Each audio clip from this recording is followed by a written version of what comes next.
Jinsi ya kutambua karatasi bora katika matumizi yako ya office, katika matumizi yako ya shule, katika matumizi yako ya kutengeneza vitabu. Kumekuwa na kesi nyingi sana ya karatasi kukwama, karatasi kutoka vizuri, na yote hiyo ni kwa sababu hautambui nini vigezo vikuu ambavyo unaweza kuvizingatia kabla ya kununua karatasi yako. Watu wengi wamekuwa wakipoteza pesa kwa kununua karatasi isiyokuwa na ubora. Lakini leo hii nitakwenda kukuonesha njia kuu mbili za kuweza kuitambua karatasi bora. Na njia kuu hizo, ya kwanza ambayo tutaenda kuiangalia ni ujazo, ambao ujazo kitaalamu unaitwa 80 GSM. Na karatasi bora ni lazima ukute imeandikwa pale 80 GSM.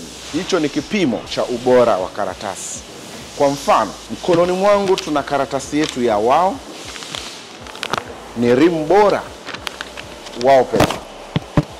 Na hii wao, ukijaribu kuangalia kwenye package yetu, pembeni hapa utaona tumekuandikia 80 GSM kwa maana ya description. Product yoyote lazima iwe na description.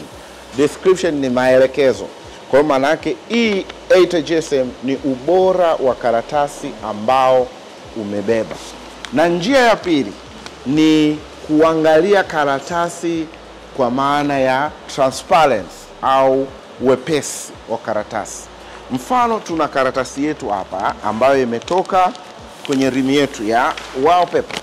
Hii ni karatasi ambayo iko kwenye rim yetu. Ukijaribu kuiangalia, karatasi ina uzito, lakini pia ukiiweka kwenye mwanga transparency, haionyeshi upande wa pili au haikupi mwanga ambao unapita uliozidi.